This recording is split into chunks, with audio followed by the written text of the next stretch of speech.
Sex and the City was a wildly popular show that audiences couldn't get enough of when it premiered in 1998. The series was a ratings hit for HBO, dominated award shows, and went on to produce 2 movies and a continuation series. Sex and the City is known for many accolades, but the show is also infamous for its feud between its 2 biggest stars. When the series launched, everyone wanted to know what the cast relationships were like behind the scenes, and many fans hoped the stars had a similar friendship to that of their characters. For the vast majority of the show, the cast were able to remain on good terms, in front of the cameras at least.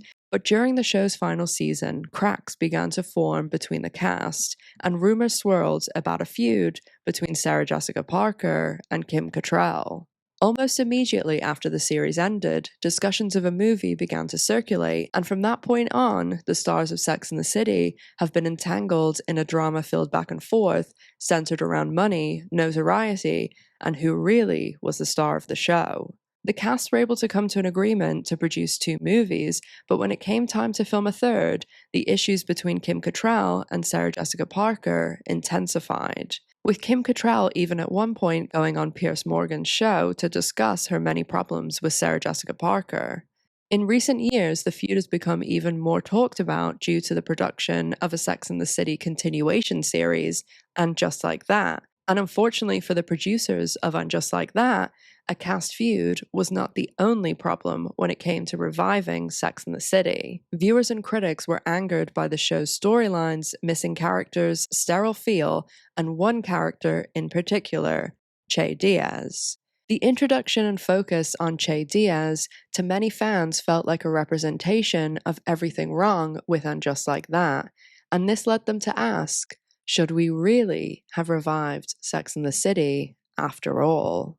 As most people will be aware, Sex and the City, the show, actually originated from a book also titled Sex and the City by Candace Bushnell. And this book was a collection of Bushnell's columns that she'd written for the New York Observer. Bushnell got her column in the New York Observer after she'd worked for them as a freelance writer, and the column ran from 1994 to 1996. And in 96, her book was published, also called Sex and the City, and there then began the talks about making this book into a TV series, also in 96. In the beginning, Bushnell wrote from a first-person perspective in the column about her and her friends and their dating lives as single women in their 30s living in New York. She later changed from writing in the first-person perspective to writing for the semi-autobiographical character she created of Carrie. She says this was primarily done because she didn't want her parents reading about her romantic life. Her book doesn't include any of the original columns that she wrote as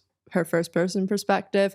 They only focus on Carrie and a host of other characters. Mr. Big was Carrie's romantic interest, and Mr. Big was actually based on Ron Galati, who was the former publisher of GQ and Talk, and who Candace Bushnell dated. Carrie's friends, whose antics were also included in the column, book, and later the show, were Samantha Jones, who's a 40-ish movie producer who dated a lot of younger men, Charlotte York, who is an English TV journalist, Miranda Hobbs, a cable TV executive, and Stanford Blanche, who was a gay screenwriter who was based on Bushnell's friend, Clifford Street. Bushnell later went on to write other books based around the Sex and the City characters. She did the book The Carrie Diaries, which was a novel about the adolescence of Carrie Bradshaw, and that was turned into a CW show. And she also did the sequel to that, which was called Summer and the City. So when it came to the TV version of Sex and the City, the rights were actually acquired by Darren Star, the creator of Beverly Hills 90210 and Melrose Place. Straight away, the series was set to be produced by HBO, but HBO was very cautious about the show in general. They said that women didn't speak this way, and they absolutely hated that the show had sex in the title. Some important context also to keep in mind mind is that the show is being made in 1997, very early 1998. This was a totally different time culturally and TV-wise. To start with, HBO was not the HBO that we're going to think of today, with Brian Cox on the amazing show Succession or making very well done documentaries like About Elizabeth Holmes. HBO was primarily known for fights at this time. It really was Sex and the City in 1998 and The Sopranos in 1999 that put HBO on the map. In fact, TV and the TV landscape as a whole was completely different. It isn't the way things are today, where there are just these amazing, well-written shows that have big stars in them. The vast majority of actors today will do both TV and film, but it wasn't that way in the 90s. During this time, there was this big divide between TV stars and movie stars, and TV stars might get lucky and be able to do movies, but it was very rare that you would see a movie star doing TV. That usually only happened if they couldn't get movie roles anymore, or they did it before they were a movie star, a la George Clooney in ER. So when Darren Star was casting Sex and the City and he wanted Sarah Jessica Parker, a movie star, for the lead role of Carrie Bradshaw, Sarah Jessica Parker had a lot of leverage. Well, she did after she decided to do the role, as initially she passed on it, and it was only after her team and her husband, Matthew Broderick, or her now husband, Matthew Broderick, convinced her that there was something great about the pilot script. I know some people will say, oh, was she really a movie star? But in the 90s, she was still getting movie roles. She was in movies like Mars Attacks and The First Wives Club. And if you are still getting big movies, you are still a movie star, whether you're in massive A-lists or not. It was this divide at that time. Sarah Jessica Parker originally started on Broadway. She was born the fourth of 8 children in Ohio, but she moved to New York at the age of 11 to pursue acting, and her first Broadway production was The Little Match Girl in 1976. After Broadway, she starred in the TV series Square Pegs from 1982 to 83, and the next year she went on to get her breakout movie role in the 1984 Kevin Bacon movie Footloose. The following year, in 85, she starred in the cult favorite Girls Just Want to Have Fun, and in 1991 she appeared in the critically acclaimed LA Story. In 1993, she was in the movie that was massively popular, or still is, with millennials, Hocus Pocus. So with all of these movies and a bunch of other projects, Sarah Jessica Parker went in with her manager and was able to secure, at that time, one of definitely the top deals on television. I think her contract that she had for Sex and the City seriously is not talked about enough for what a big deal it was, especially when it comes to her executive producer credit. Sarah and her team negotiated an amazing deal. She got a great pay package and bump after the show went on.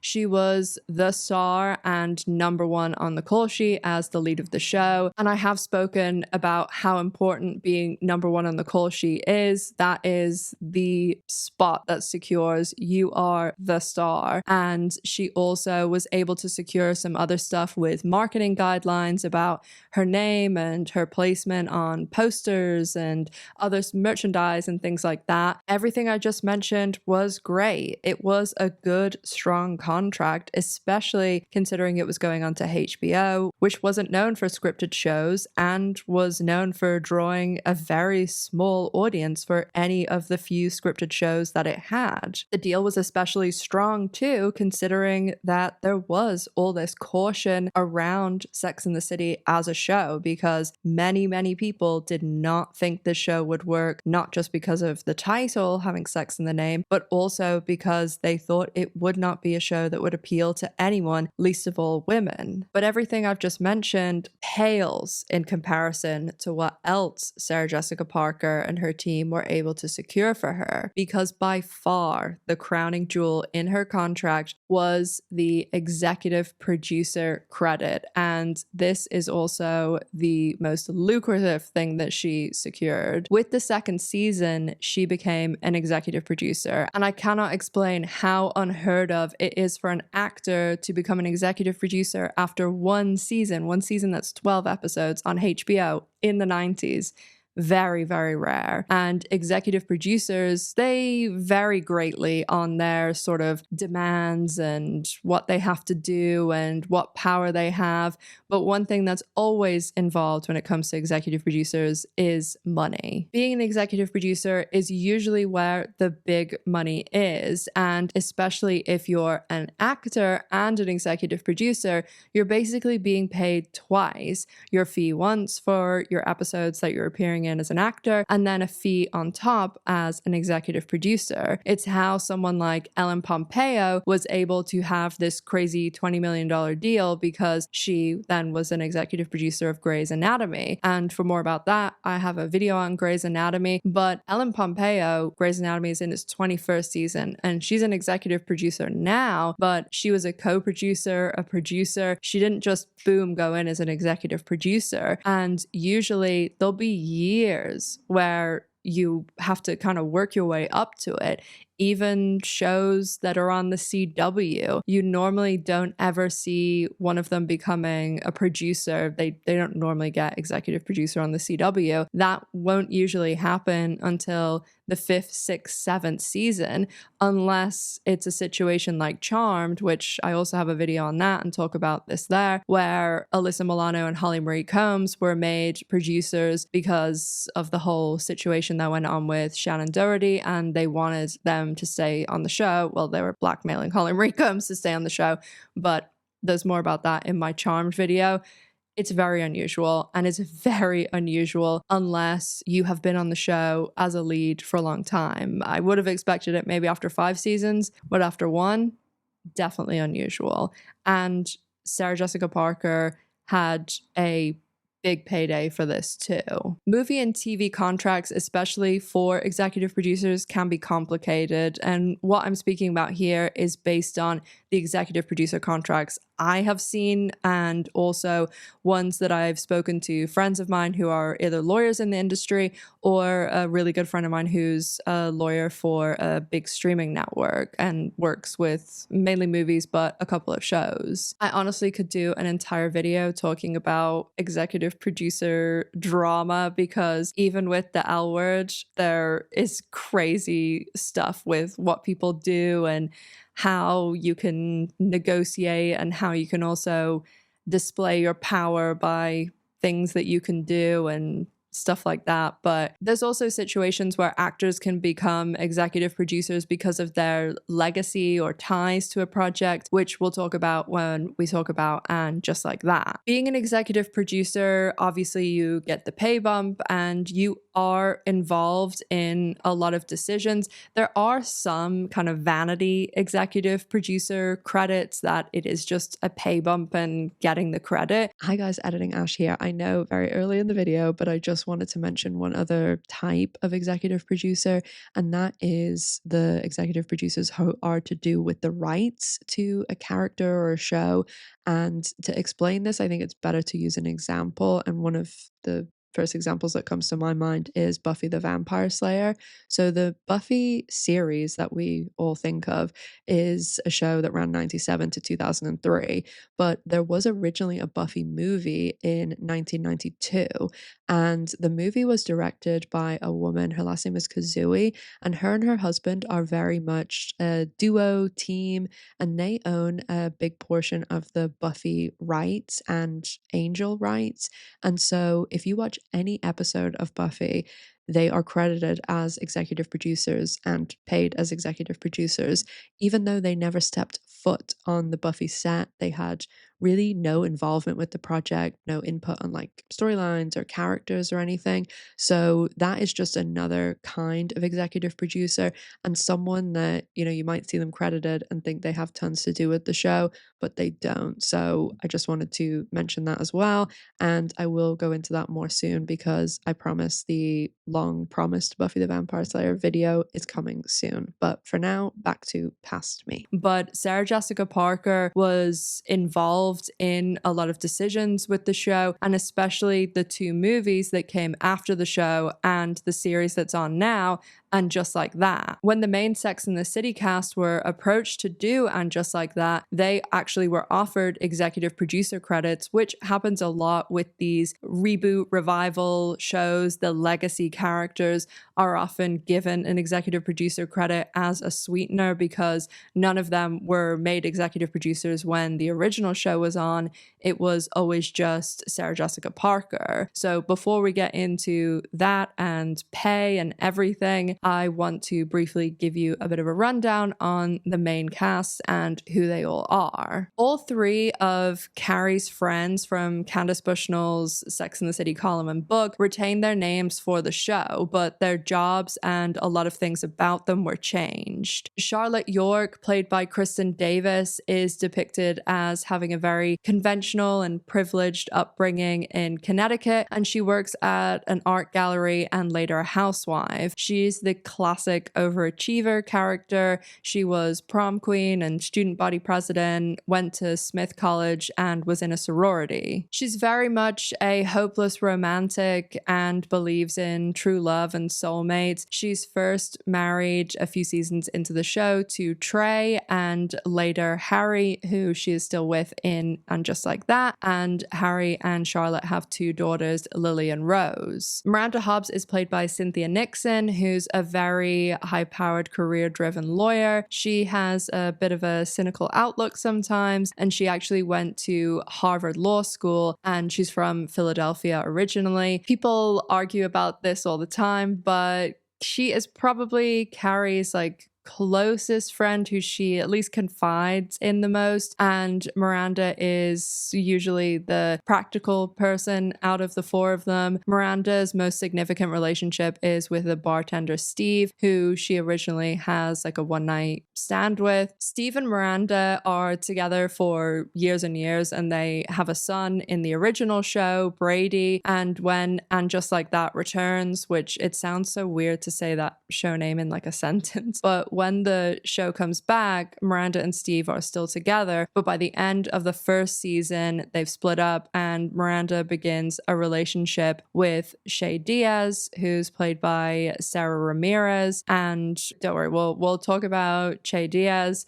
And this is why I was giving you a lot of information about executive producers, because when And Just Like That came on the air, the main cast from the original show, they had a lot of power and say in their storylines and in their characters and what was happening on the show because they now were executive producers, and that was some of their stipulations for coming back and doing the show. Rounding out the foursome is Samantha Jones, played by Kim Cattrall. She is depicted as a little bit older than the other women, and she is a businesswoman with a very successful career in PR. She is confident, strong, outspoken, and often refers to herself as a trisexual and that she will try anything once. Many people describe Samantha as the sex in Sex and the City, and she is definitely by far the person given the most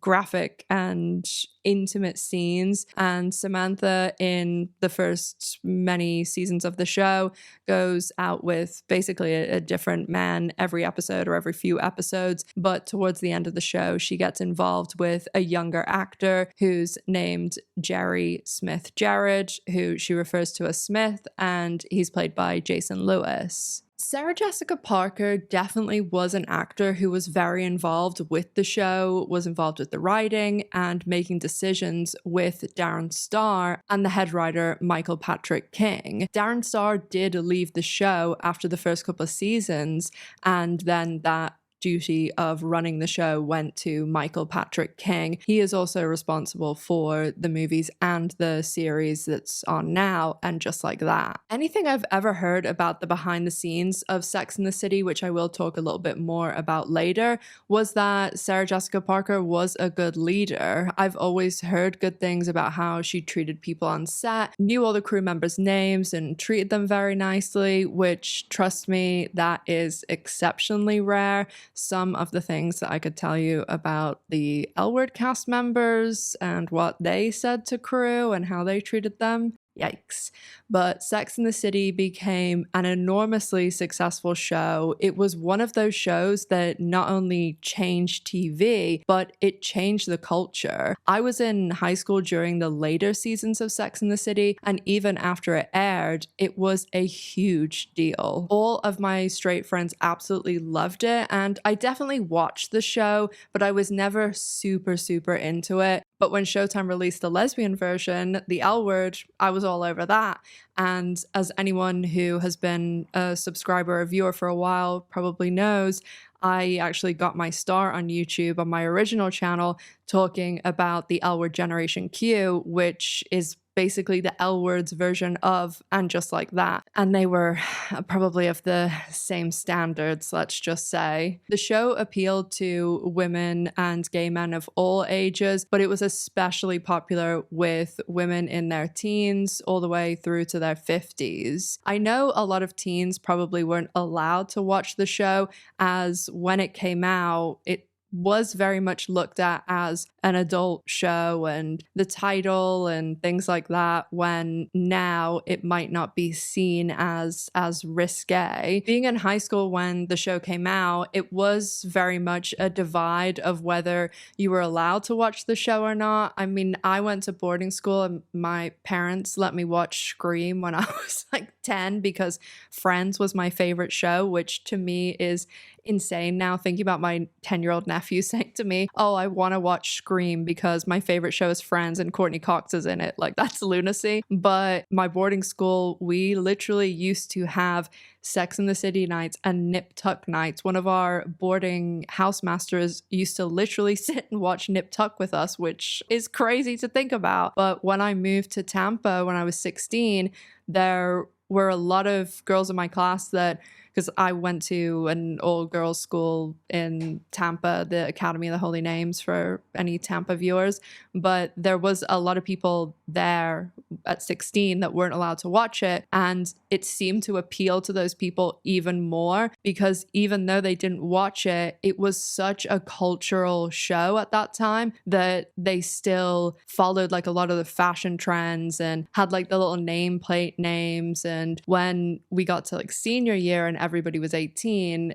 everybody was watching that show. And even during college and afterwards, even though the show ended, it still was being consumed so much. And then it was one of those shows, especially that had kind of a second life after it aired because it got into more mainstream network TV. So audiences that didn't have access to HBO then started to consume it, although it was a very watered down version because obviously they were allowed to do things on HBO and show things that they wouldn't on regular network TV. I think a lot of the appeal of Sex and the City was aspirational, as most people looked at Carrie, Samantha, Charlotte, and Miranda as what they wanted to be. Four women who had a great friendship that didn't seem to too much work, and they had these fancy, expensive brunches, handsome men that they could date every single week, Cosmos on tap, expensive clothes in their wardrobe, designer shoes in their oven. They were living in beautiful apartments in New York that seemed to cost about $27. When Sex and the City was airing, there was a massive amount of celebrity guest stars. I think the only show that was tied with it for the amount of big name guest stars was Will and Grace. When Sex and the City was airing, there were many things throughout its 6 seasons that appeared on the show that became massive in pop culture just because it appeared on Sex and the City. This was a level of influencing that hadn't really been seen before. Like, yes, there was always popular things on TV, like I had a Rachel haircut too, but this was just a different level. It really was influencing before we had social media. Things like Manolo Blahniks and Louboutin red bottoms, yes, they were out there before, and really expensive designer shoes that a lot of people had and knew about. But the fact that you could walk down the street and ask any woman from their teens to 50s, by the time Sex and the City aired, most people knew about red bottom shoes. There was even things like cosmopolitans. I mean, I worked in a bar in college. I probably made thousands of cosmos, and there always was this kind of, I don't even know how to describe it, but in a way you would see like friendship groups come in and they would all order cosmos, and you could see them kind of, even sometimes they'd say it, they'd be like, oh, you know, we're just like the Sex and the City girls. So I tell you all that to explain how big this show was, but it wasn't just a big show culturally, and it wasn't just putting HBO on the map like we talked about earlier. The show was also adored by people in the industry, and it swept up at award shows. As I mentioned, the guest stars were huge. They had everyone from Sarah Michelle Gellar to Lucy Liu, Matthew McConaughey, Heidi Klum, Carrie Fisher, Jerry Halliwell, future Grey's Anatomy queen Chandra Wilson.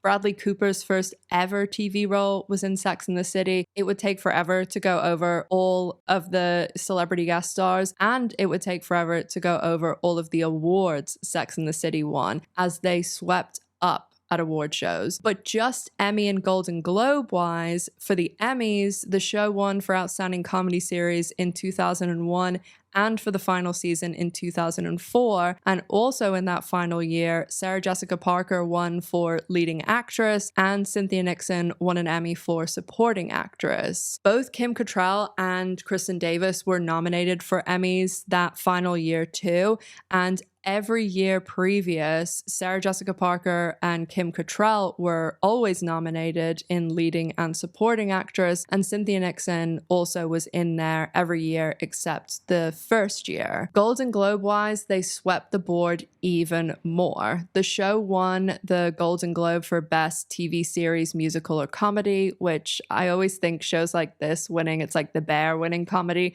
It's always a weird category to put them in, but it won for its second, third, and fourth season in 99, 2000, and 2001. Acting-wise, Sarah Jessica was nominated for every season of the show, and she won 4 times, which is wild. And 3 of them were in a row, 99, 2000, 2001, the same year that the show won 3 times in a row.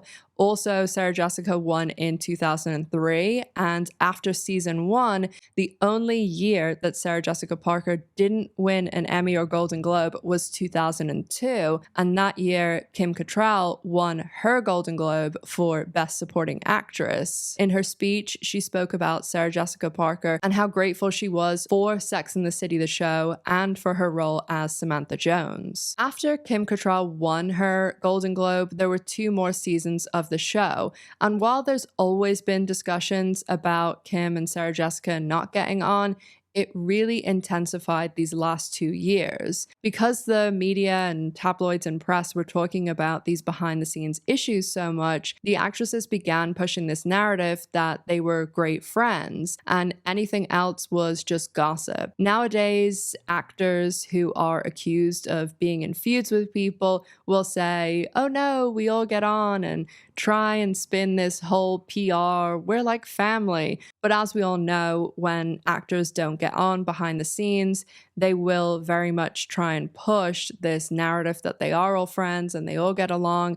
And it won't just be from the actors. A lot of the time, that push will come from the network and producers and the actors team, because one of the worst things that can happen for an actor, especially in TV, where you're having to work with this person week after week, year after year, the worst thing is if you are known as difficult or that you don't get on with people, because that can really stagnate your career. There are a lot of actors that should have gone on to much bigger careers that were very talented. They had maybe had a few breakthrough roles or they'd done a lot of stuff, but it was really their attitude and the way they behave behind the scenes that held them back. And I'm not saying that everyone who's made it because they're a nightmare, but there are cases where you just cross the wrong person, or somebody is making a project where they really don't want any issues.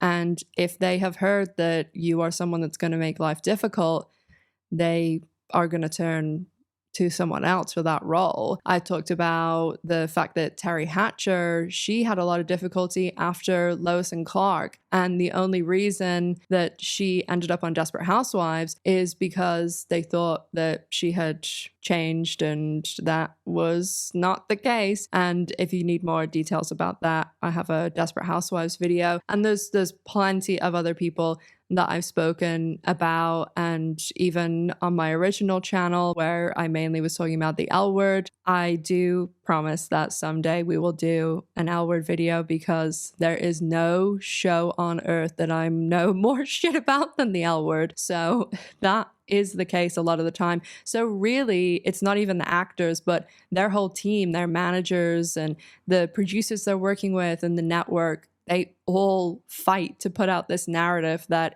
oh no, we're all friends and everything's great, because their whole careers sometimes are on the line. And there are many examples of feuds between actors resulting in one of them losing their job. I keep using the L word as a reference, but that was the case on the L word's version of And Just Like That. One of the leads from the original show, there was an issue between her and one of the new cast members, and that new cast member did not see the end of the show, because it always leaks, it always comes out, and obviously people, it's interesting to read about those things, so they become very big stories. And the last thing HBO or the producers want is that to be the most well-known thing about their show, which today, that is one very well-known thing about Sex and the City. The rumors about issues behind the scenes continue to circulate through the penultimate season, the 5th season, and when it came to the final season,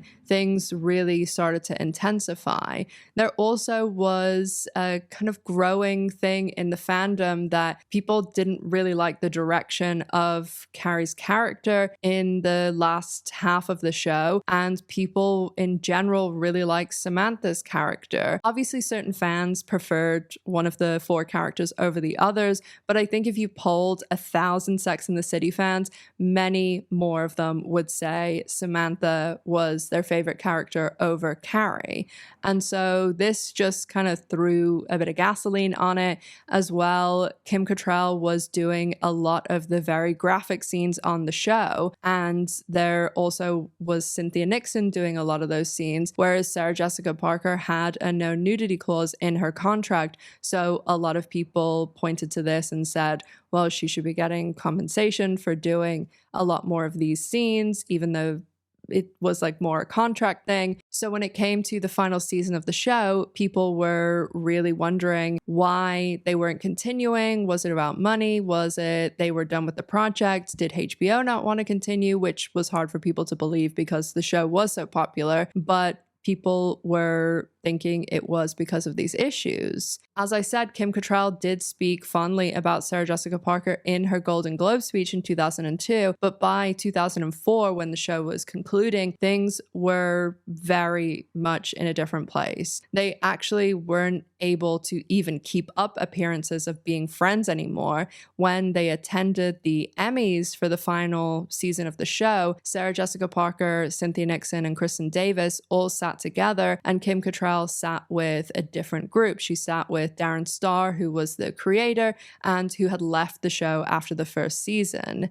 This ignited a lot of discussion about what was really going on behind the scenes of the show, and Kim Cattrall spoke out about her grievances when it came to financial compensation. Kim Cattrall said that she would not be returning for another season, and that's why the show was ending, and she said that the reason that she didn't want to return was because she wanted all 4 of the main cast members to receive the same financial compensation, and the producers and HBO didn't agree with that. For the last 3 seasons of Sex and the City, Kim, Cynthia, and Kristin made $350,000 per episode. The 5th season was shortened to 8 episodes, but the final season was 20 episodes, and each of them made $7 million for that final season. Sarah Jessica Parker, as I explained earlier, had a very different deal. She had her executive producer fee, and she had her acting role as well. And while she, as the lead, will have made more acting-wise, but the astronomical difference between Sarah Jessica and the other 3 actresses was primarily because of her executive producer credit. Sarah Jessica was allegedly making $3.2 million per episode, and allegedly Kim Cattrall wanted the same deal that Sarah Jessica had, but HBO wasn't willing to do that. People associated with the show have spoken about this before and tried to explain it, but the thing that really is at the heart of this is that that deal that Sarah Jessica got was unheard of, and it also was a deal of that time when HBO wasn't really a known network, certainly not for scripted stuff, and it was such a shot in the dark that this show would be a success. It was hinging on getting Sarah Jessica Parker in that role and all the other stuff that I talked about. This isn't the sort of deal that you're going to see probably ever now. There's a reason that you don't see any actor getting an executive producer credit at the 2nd season unless it's something like a revival reboot and it's the original actors involved. These deals just are not common at all, and they certainly wouldn't happen for a show that is a hit and a show that is one of the biggest shows on the network, especially because every year that a show goes on, usually the ratings come down and the fees for the actors go up. The shows become much more expensive. It's why even when you have these CW shows, you see them kind of cutting corners in the last couple of seasons. One of the best examples is Charmed. That show ran for 8 seasons, but the final season, they actually had to fire one of the male leads that had been there since the beginning of the show. And the main male lead was basically trimmed down to a handful of episodes because they couldn't afford to pay them because, as I said, shows get more expensive as they go on, but they're not bringing in as much money. And the actresses for Charmed, 2 of them had executive producer credits. They had that high fee and they had been on the show for 8 years. So each year they're getting a bump in pay, or most years, or however they do it. They had obviously gotten a lot more than in the beginning. And so yes, like Sex and the City was obviously a really huge show, and I'm sure they made buckets of money, but I don't know whether they would be able to have 4 actresses pulling in 3.2, or it'd probably be bumped up again because it was another season. So even a small bump of 3.5 million 4 times, I don't know whether that's feasible. Obviously, I don't know HBO's numbers, and this is also in 2004 money, so it's even crazier. I just don't think HBO would look at the profits and loss and think, oh, we're making enough profit to take all of this risk. But I, of course, think that actors who are part of these very successful projects should be getting their fair dues. I spoke in my Grey's Anatomy video about how a lot of people balked at Ellen Pompeo getting $20 million for her contract with Grey's Anatomy. One, a lot of that was her executive producer credit, but when these shows are making insane money, of course the actors should benefit. Grey's Anatomy is $1 billion show. The network executives are benefiting, so of course the actors actually on on the show should, and someone like Ellen Pompeo was on the show for 20 years, I think that it is very important that everybody is paid their worth. And of course, 20 million is an insane number. But I think it was in the Grey's Anatomy video I talked about this, that I have like my own business in the real world, my real world job. And I am very passionate about people being paid their worth, and when they do a good job, that they are given like a little bonus, or you treat the people that you're working with well, and you make sure that you look after them, because that is the best way to build a team. These salary negotiations always create a lot of talking points. And of course, when the show was ending and all of this started coming out, it was 2004. Friends was also ending then too. And a lot of people were talking about the Friends cast and the Sex and the City cast, and why couldn't it be the same? And I often use the example of the Friends cast when talking about salary stuff in behind the scenes videos like this. And everybody knows how they famously banded together so they could negotiate as a group as 6 leads of the show. And the reason that I use Friends is because this so rarely happens. The vast majority of the time, everybody wants to be number 1 on the call sheet, or they want to be closest to number 1 on the call sheet. And it's very rare that people band together. With Friends, Jennifer Aniston and David Schwimmer were actually being paid slightly more by season 3 of Friends, but they asked for everyone else to be brought to the same level as them. And from that point on, they were always the same. There is power in that, but that was never possible with Sex and the City. This wouldn't have been possible on Friends if, say, Jennifer Aniston was an executive producer, even though, as I said, Samantha was probably a more popular character than Carrie. And I know a lot of people found Carrie to be a nightmare the last couple of seasons. The Friends cast were all contracted as leads. Even when they submitted for awards, they were all in the same category. There is no hierarchy ever in that show. All 10 seasons, it's the same 6 names in the credits, and only those 6 names. And it's in alphabetical order. Another major point that there is no hierarchy. Sex and the City on paper was not for leads. Sarah Jessica Parker was the lead, and Cynthia, Kristin, and Kim were supporting. It didn't matter that Samantha was the more popular character, or by the end of the show, people were finding Carrie a nightmare. Just wait till we get to And Just Like That. But unfortunately, the way that this deal was done in 98, it was just an unheard of deal. And it's why HBO would be unwilling to offer it again to anyone else. After the show ended in 2004, there was a lot of discussion about everything we just talked about, the pay disparity and just behind the scenes drama in general. Anytime that this was brought up to Kim Cattrall, she would always say, well, I wanted us all to be equal across the board. But when they were all brought back for the Sex and the City movie, this wasn't the case. The first movie was released in 2008 and was talked about pretty much from the end of the show. There was a lot of drama and back and forth about the movie and whether it was going to happen. And I don't want to bore you with Sarah Jessica said this, Kim said this, but will the movie happen? Will it not? Will the movie happen? It happened. We'll just cut to the chase. Sarah Jessica Parker, Kristin Davis, and Cynthia Nixon all signed on really quickly for the movie, and there was then a long negotiation with Kim Cattrall. She did eventually sign on for the movie, but then there was a massive discrepancy in pay between Sarah Jessica and Kim Cattrall and Cynthia and Kristin. For the first movie, Sarah Jessica made $15 million.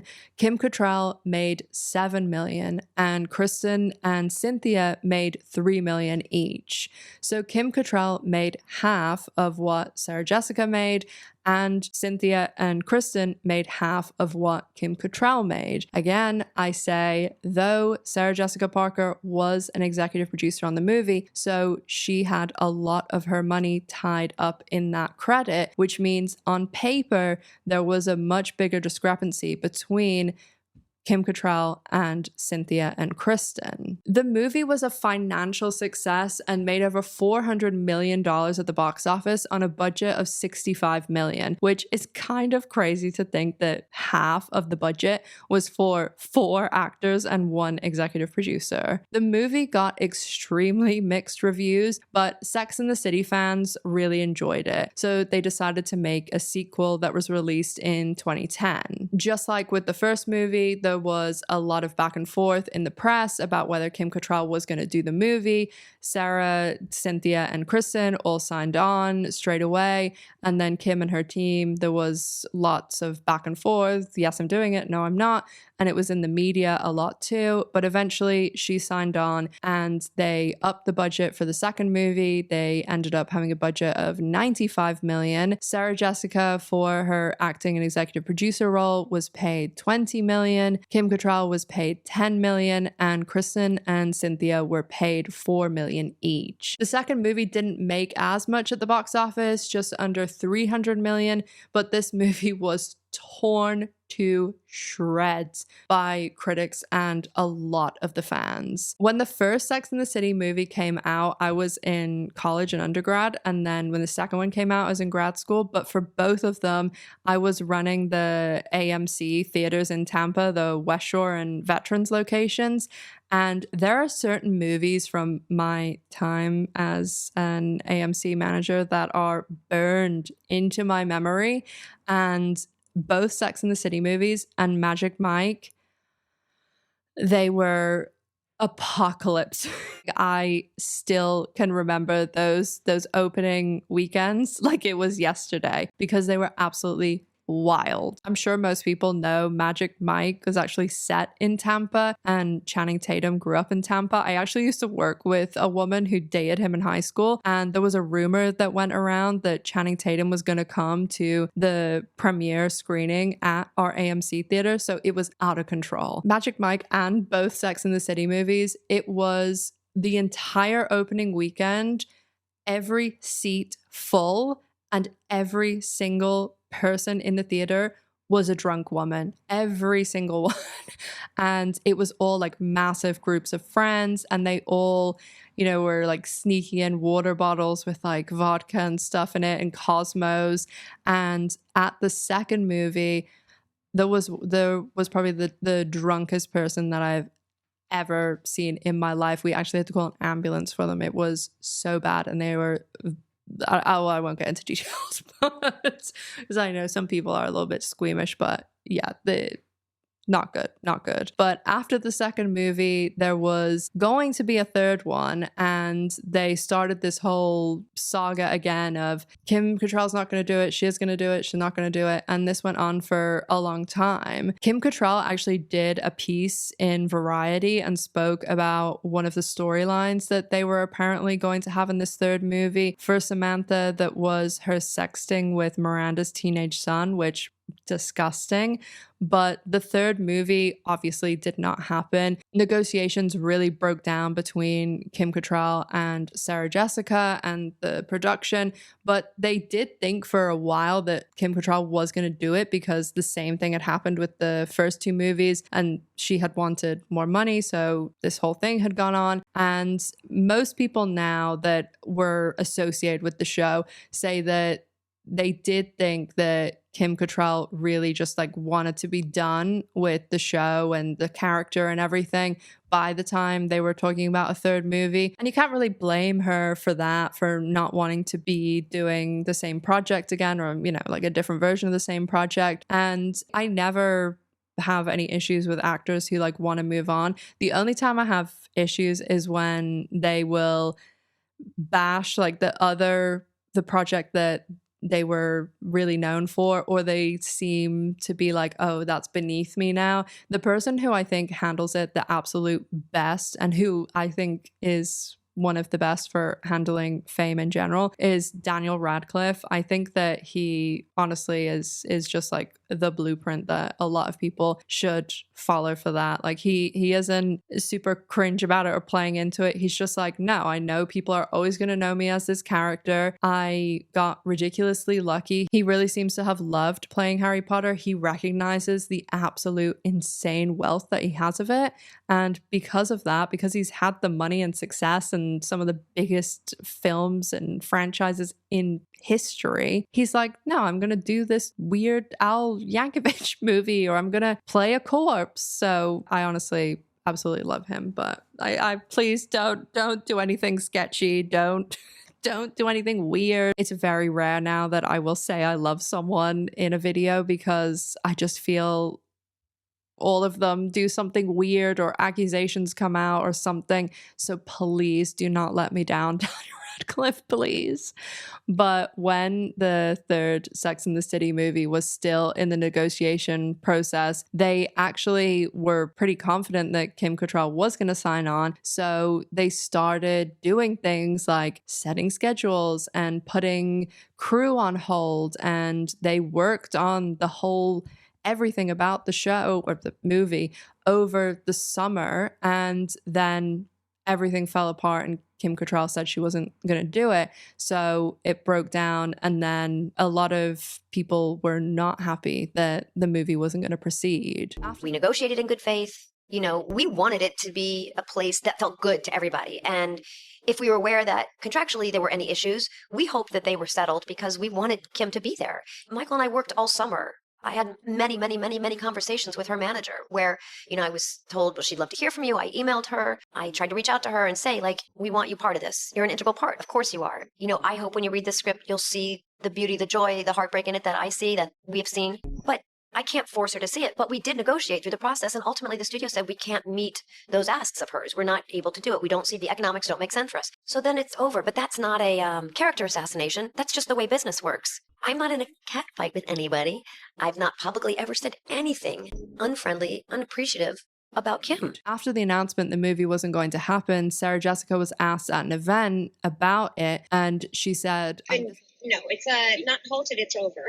We had this beautiful, funny, heartbreaking, joyful, very relatable script, and now people aren't going to get to see it. That same day that she said this at an event, the Daily Mail ran an article where they quoted an anonymous source that said it was Kim Cattrall's fault that the movie wasn't going to be made. Kim Cattrall ended up tweeting that she never wanted to do a third movie, and then all hell broke loose. A lot of people involved with the show and movies began speaking out. There were scores and scores of articles that started to come out. This is the point that people realized, oh, okay, this movie isn't happening, because people really thought this is the same song and dance about getting a salary increase as before. And when Kim Cattrall tweeted that, you know, she wanted out, then a lot of people from the show and the movies started speaking out as well. And there were scores and scores of articles that came out about this as well. I can't imagine what Kim was going through, having lost her brother, and the rage and anger she felt about that. And I understand wanting to lash out at someone. To lash out at Sarah Jessica to me seemed unbelievably unfair, to the point where I felt super angry, because were they the closest of friends all the time? No. Did they have a million laughs together throughout 7 or 8 years of filming? Yes. I think deep down at the bottom of it, why Kim said no wasn't because of the women. I think it was really deep down she wanted to move on, and that's a completely legitimate choice, to want to go on and do something else. What isn't the right choice is to claim that that choice is because these other people were monsters, which basically we're not. Up until this point, there'd just been little comments here and there and anonymous sources, but Kim Cattrall herself then decided that she had no affiliation with the Sex and the City universe anymore, and that meant that she could say whatever she wanted. So she decided in 2017 to go on Piers Morgan's Life Stories, and she really said her true feelings about Sex and the City and how she felt about Sarah Jessica Parker, and how it seemed to her like she was in a toxic relationship. Like Kim and Sarah Jessica were in a toxic relationship. She said that no one had picked up the phone and tried to contact her directly. It feels like a toxic relationship. Well, they're all basically blaming you. I just wish that Sarah had been nicer. I mean, you can hear the murmuring because we've all heard rumours that you didn't get on, and now we've heard it from the horse's mouth. It seemed like things were well and truly over for any Sex and the City projects at this point, especially after all of the repercussions from that interview, because a lot of the press really started talking about the behind the scenes drama, and lots of articles were produced about all of the back and forth between Kim Cattrall and Sarah Jessica. The next year in 2018, Kim Cattrall's brother sadly passed away, and Kim Cattrall's co-stars from Sex and the City reached out to her privately, but when they got no response and were unsure if they were contacting her under the right number, as they hadn't spoken since before the Piers Morgan interview, they left condolences on her public Instagram. Kim was outraged by this, and she posted a new post on her Instagram that said she didn't want Sarah Jessica's condolences and that they weren't friends. I do think when these tragedies happen, celebrities are kind of in a difficult spot, especially when it's a situation like this and everybody knows that they aren't on the best terms. It's always the same when there are feuds or problems between celebrities. Like when Robin Williams passed away, I know a lot of people were saying, oh, is Sarah Michelle Gellar going to say anything? When celebrities work together closely, especially on massive projects, the public kind of expects that they should say something to each other when one goes through a tragedy or something significant happens.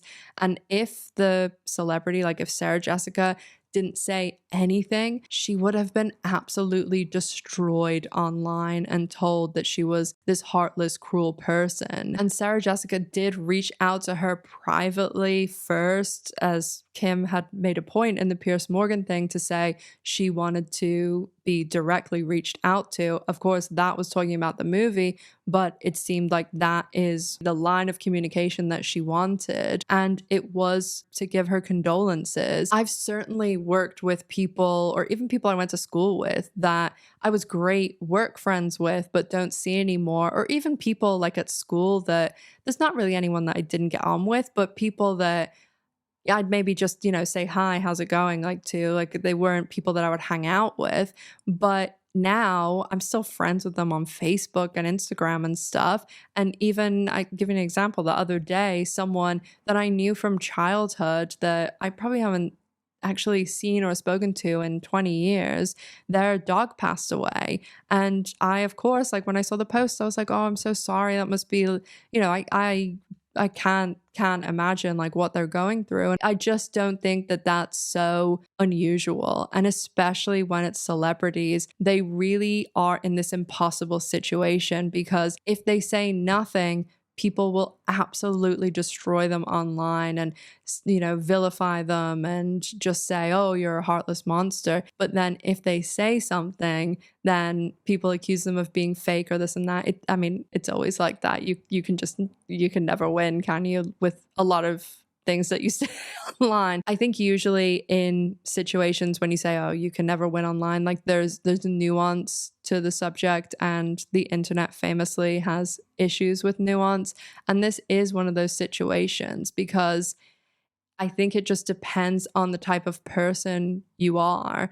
If I was in that situation, obviously I do not know all the ins and outs, but if something happened in my life and somebody left me a comment on social media, I would just think, oh, that's nice that they said something, even if it's someone that maybe I'm not that crazy about.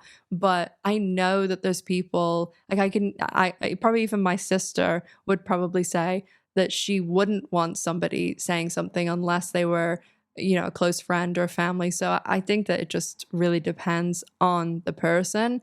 But again, it's one of those topics that there's nuance. I don't think that it's, Sarah Jessica Parker's a monster because she said this, and Kim Cattrall was obviously grieving and things like that as well. But she lashed out, and, so publicly too, like, again, nuance. This all happened in early 2018, and Kim Cattrall from that point on made it clear that she was done with Samantha and Sex and the City, and now that she wasn't associated with the project, as I said, she was speaking more freely about her true feelings, and she did several more interviews, including the aforementioned variety piece where she spoke about the third movie and some of the scrap storylines. So Kim Cattrall was done, and that made fans think Sex and the City, the universe franchise, is done too. To even quote Kim Cattrall, she said, "I'm done because who among us has watched Sex and the City 2 and not thought that they're done?" Which, absolutely fair point, because that movie was atrocious, but it is always darkest before dawn. And just like that, suddenly in December 2020, truly the darkest year, news of a new Sex and the City revival came about. Fans were eager to see which category it would fall into, whether it would be reminiscent of the original popular show or more in line with the latest iteration, Sex and the City 2. Exactly 1 year after the news broke that there was going to be a Sex and the City revival, the new continuation series, And Just Like That, premiered on Sex and the City's home, HBO. Sarah Jessica, Cynthia Nixon, and Kristin Davis all returned, and Kim Cattrall did not. One major difference this time around was that although Sarah Jessica was heavily involved with bringing the show back, on paper and contractually, all three returning actresses were on equal footing across the board. All three were getting paid the same, and all three were made executive producers. Each of the three women were paid $1 million per episode. Chirs Noth also returned to the show, and they brought in several new characters. The original Sex and the City garnered a lot of criticism, totally valid criticism, for being incredibly white and straight, especially considering it was set in New York City, one of the most diverse cities on earth. Added to the show was Sara Ramirez as Che Diaz, Sarita Cloudhura as Samina Patel, Nicole Ari Parker as Lisa Wexley, and then also returning from the original show were Mario Cantone as Anthony Martino, David Engelberg as Steve Brady, Willie Garrison as Stanford Blanche, and Evan Handler as Harry Goldenblatt. Before we get into the rest of what happened with Sarah Jessica and Kim Cattrall and criticism of And Just Like That, I wanted to first speak about Chirs Noth. In the first episode of And Just Like That, spoilers, Big suffers a fatal heart attack after going on a workout on his Peloton bike. Carrie returns home and finds him collapsed in the shower, and he ends up passing away in her arms. Chirs Noth actually was reached out to by Peloton when this episode aired, and he and Ryan Reynolds made a Peloton ad that was kind of a sequel to the episode.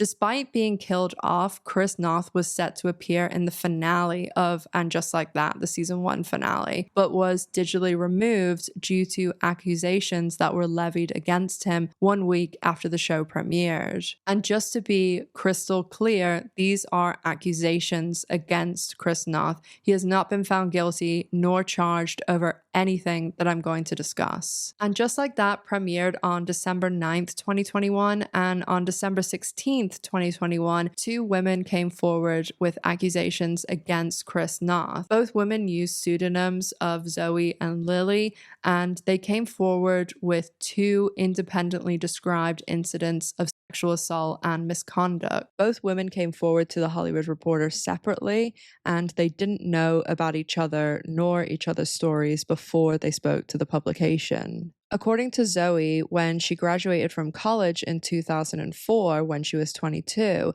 she worked at a high-profile firm, and she worked an entry-level job there, and Noth was one of the celebrity clients of this firm. Whenever he would come into the office, he would flirt with her and come over to her desk a lot, and he actually ended up looking up her number in the company directory. Zoe alleges that Noth invited her and a friend over to use the pool at an apartment he was staying in West Hollywood. They hung out by the pool, and Zoe said that Noth brought a book with him that he gave to Zoe and said he was thinking about doing a project based on this book and he wanted Zoe to give feedback. Noth then said he needed to make a phone call and he would leave the book with Zoe if she didn't mind dropping it back into his apartment whenever she was leaving the pool. Zoe said she was very flattered by him asking for her opinion on a project that he was going to do, as he was an experienced celebrity actor who was 49 and she was 22, and this was also at the height of Sex and the City. Zoe then went to drop the book back to his apartment and said that whenever she went there, he kissed her as she stepped through the front door. She said that she wasn't alarmed or taken aback by this, and she thought this would kind of be like a fun story to tell her friends because, again, this was the height of Sex in the City, and she was saying, "Oh, Mr. Big kissed me." But she says that then he pulled her towards him and moved her towards the bed and started pulling at her clothes and began assaulting her. She asked him multiple times to stop and he just laughed at her. Whenever Zoe was allowed to leave, she went over to a friend's house who actually lived in the same apartment complex. The friend ended up taking her to the hospital, and when they went to Cedars-Sinai, Zoe told the staff that she'd been assaulted. The police came, but she wouldn't say who it was. She feared that she wouldn't be believed because of who Chirs Noth was. Zoe did call her boss later that day after Noth had attacked her, and the Hollywood Reporter did speak to Zoe's former boss, and they verified that this all happened, that the phone call happened, along with Zoe's friend who went to the pool with her, her friend who took her to the hospital, and her former boss. The Hollywood Reporter did also speak to the UCLA Rape Crisis Center, and Zoe had actually gone there 2 years later in 2006 and went for counseling about the incident. The crisis center couldn't actually address the details of Zoe's situation specifically, but the clinical director did confirm to the Hollywood Reporter that the facility did treat her. Lily alleged that in 2015, she ended up meeting Noth when she was in her early 30s, and she described how when they met, she was working at a New York City restaurant and later went to his apartment where he attacked her. Lily also stated, similar to Zoe,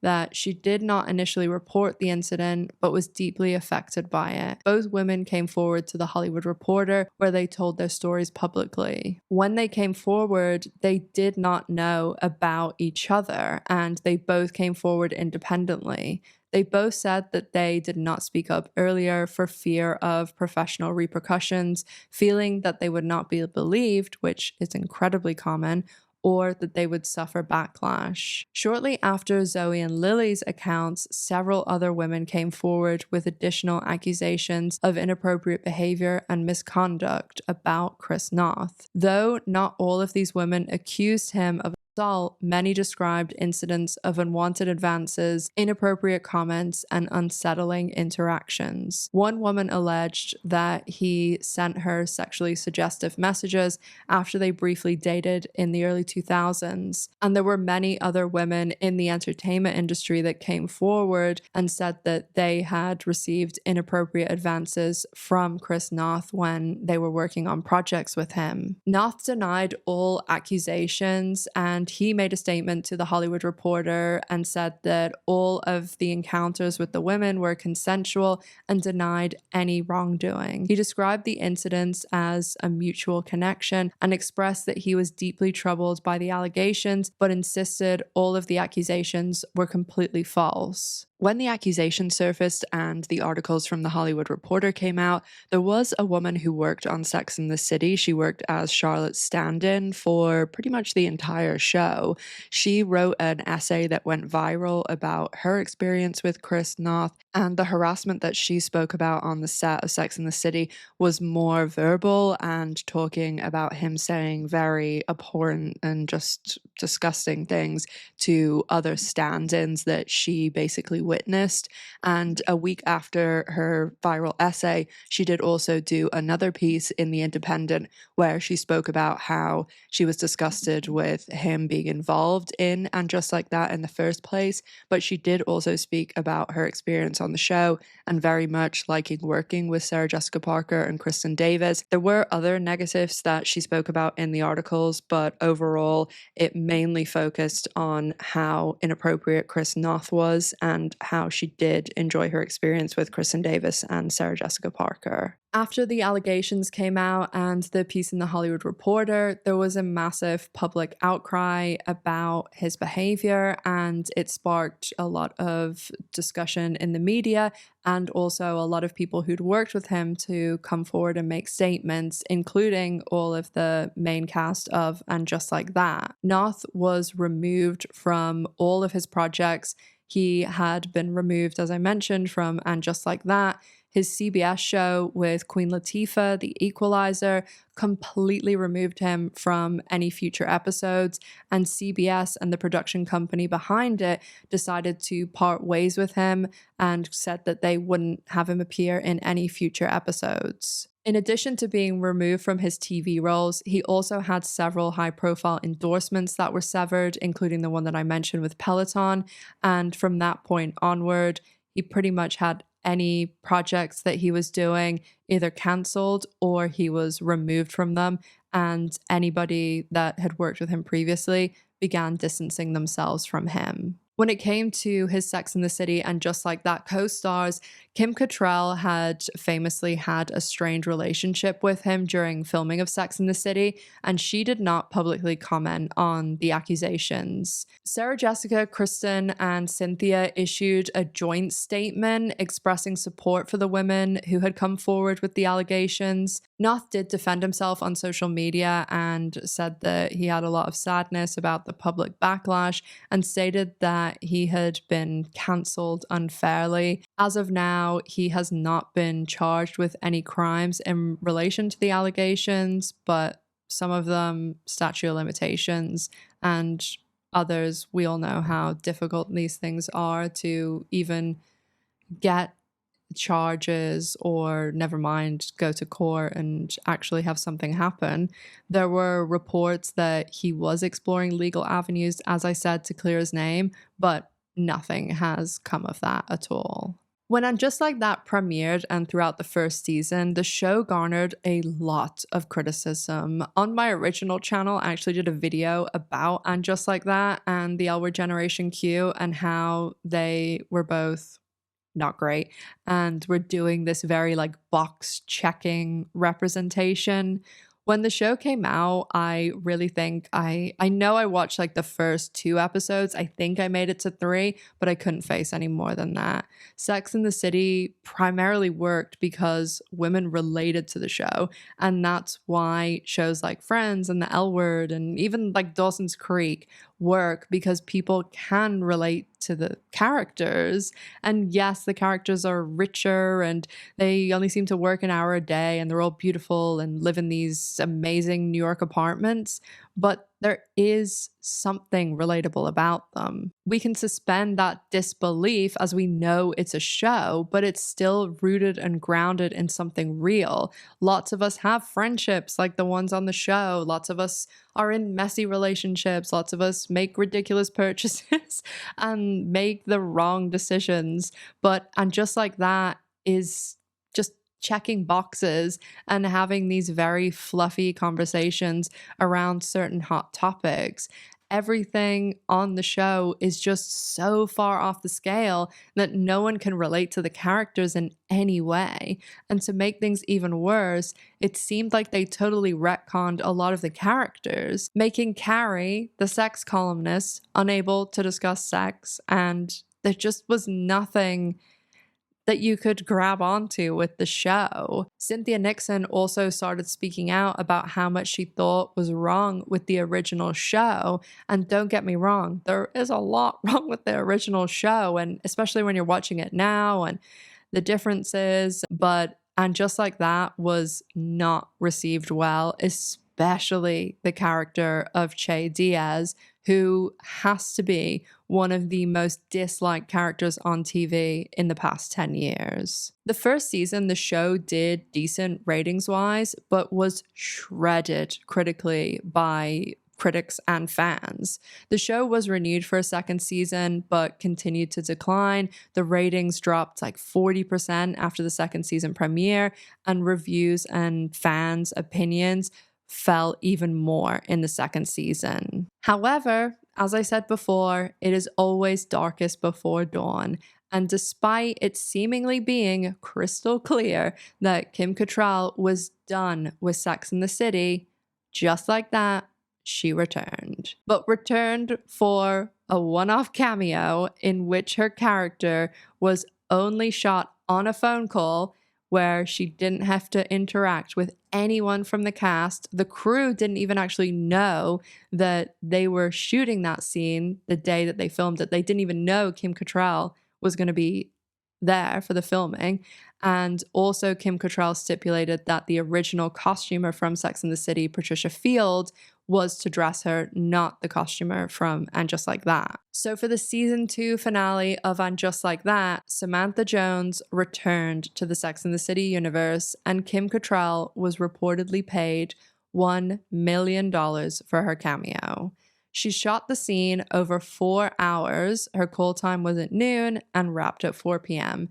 And she was on screen for a whopping 71 seconds. So for one episode in the Sex and the City universe, all 4 actresses were paid the same, $1 million for one episode. People are always going to have different thoughts and opinions about this whole Sarah Jessica Parker, Kim Cattrall thing, and people seem to come down pretty firm on one side. As I've said, actors should be paid their worth when they're on these enormous shows, and unfortunately, Hollywood women especially have to fight to be paid their worth. But it isn't as simple as saying everybody be paid the same as the Friends cast, because egos get in the way, and there's very few people in Hollywood who will do that.